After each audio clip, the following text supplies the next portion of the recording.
গোপন খবরের ভিত্তিতে তেলিয়ামুড়া থানার পুলিশ অভিযান চালিয়ে তেলিয়ামুড়া রেল স্টেশনের সংলগ্ন এলাকা থেকে 4 বাংলাদেশি নাগরিক এবং 1 ভারতীয় টাউটকে গ্রেপ্তার করে। শুক্রবার রাত আনুমানিক 10:30 নাগাদ এই অভিযান সংঘটিত হয়। ধৃতদের শনিবার 3 দিনের রিমান্ডে খোয়াই কোর্টে প্রেরণ করা হয়েছে। তেলিয়ামুড়া থানার ওসি জানান, রিমান্ডে এনে এই ঘটনার পেছনে কে বা কারা রয়েছে, বাংলাদেশি নাগরিকেরা কি উদ্দেশ্যে এখানে এসেছে এবং কোথায় যাওয়ার পরিকল্পনা ছিল ইত্যাদি জিজ্ঞাসাবাদ করে জানার চেষ্টা করে। বাংলাদেশি ধৃতরা হলো মঈনুদ্দিন মিয়া, নূর মিয়া, রিপন আহমেদ, সুমন মিয়া। এছাড়া ভারতীয় টাউটের নাম আমির উদ্দিন, তার বাড়ি ধর্মনগরে।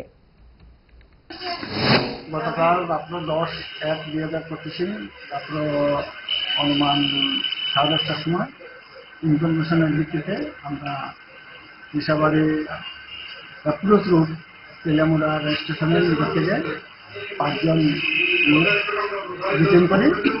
5 জনের মধ্যে 4 জন বাংলাদেশি, প্রাথমিক তদন্তে জানা গেছে 4 জন বাংলাদেশি এবং 1 জন ইন্ডিয়ার, ওনার বাড়ি ধর্মনগরে।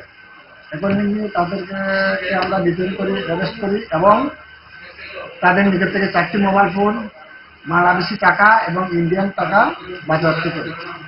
প্রাথমিক তদন্তে জানা গেছে তারা ধর্মনগর যাওয়ার কথা ছিল। তো কালকে রাত্রে অ্যারেস্ট করেছি, সম্পূর্ণ ইন্টারেকশন করা যায়নি।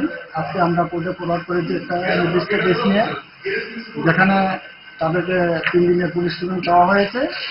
পুলিশ রিমান্ড আসলে পরে তাদের অ্যাকচুয়াল অ্যাক্টিভিটিস তথা গন্তব্যস্থল এন্ট্রি টু ইন্ডিয়া কোন রাস্তা দিয়ে হয়েছে সেটা আমরা জানতে পারব। তারা কিভাবে এসেছিল? তারা রেল স্টেশনের অ্যাপ্রোচ রোডে ঘোরাঘুরি করছিল, আমাদের কাছে ইনফরমেশন আছে।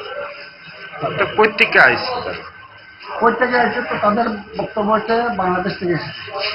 বাংলাদেশ থেকে কিভাবে আইসে ডিটেইলস ডিটারমাইন করার জন্য আমরা পুলিশ রিমান্ড চেয়েছি, যে কোথা থেকে এসেছে, কবে এসেছে, কেন এসেছে, এর জন্যই আমরা পুলিশ রিমান্ড চেয়ে আদালতে প্রেরণ করেছি।